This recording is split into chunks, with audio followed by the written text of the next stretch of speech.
Këtu do t'ja jap medjave përveç shkallëzimit të sotshëm edhe një memo të katërt drejtuar Dumanit në ikje, i cili s'më ka dhënë asnjë përgjigje për 11 kallëzimet e para.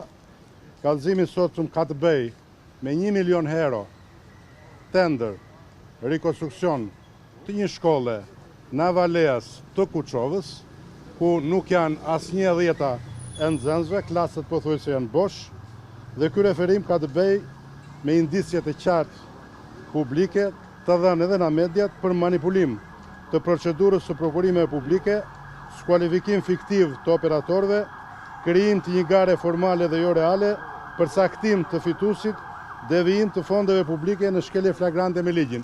Të tender e ka marrë NIP-i i Sadri Abazit. Pra lidhjet e qarta politike që ndodhin në Shqipëri.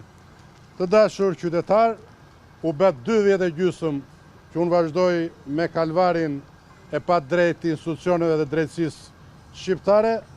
Në 6 nëntor isha në gjykatën administrative të Tiranës, e cila shpalli mos kompetencë për Ajdarin, i vetmi që mbahet në ligji dekriminalizimin detyrë nga Celibashi. Ju e dini shumë mirë që është i dënuar në Greqi, duke qenë i pranishëm, spaku i famshëm, gjykata e posaçme e dënoi me gjykim të shkurtuar 9 muaj burg, me 150 orë punë, nuk e ankimoi në apel, që në ky moment Këshilli i Ministrave duhet ta kishte shkarkuar nga detyra. Por çfarë bën?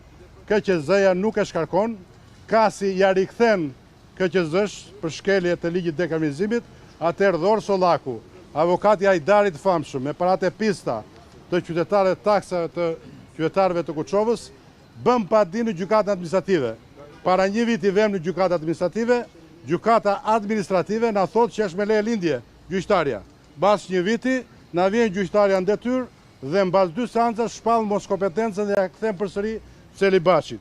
Përveç kësaj që duhet të shehikur Ajdari famshëm, unë duhet ju them, por ku ka SPAK mbi tokë dhe nën tokë, prokurori mbi tokë dhe nën tokë, për kallëzimin e parë që unë kam bërë për 4 milion euro, pa leje mjedisi, në zonë të mbrojtur, në sines të Lumasit Kuçovës, nga firma Sarilari, që goditën qytetarët, banorët, i dhunuan me policinë politike të bashkisë dhe të shtetit.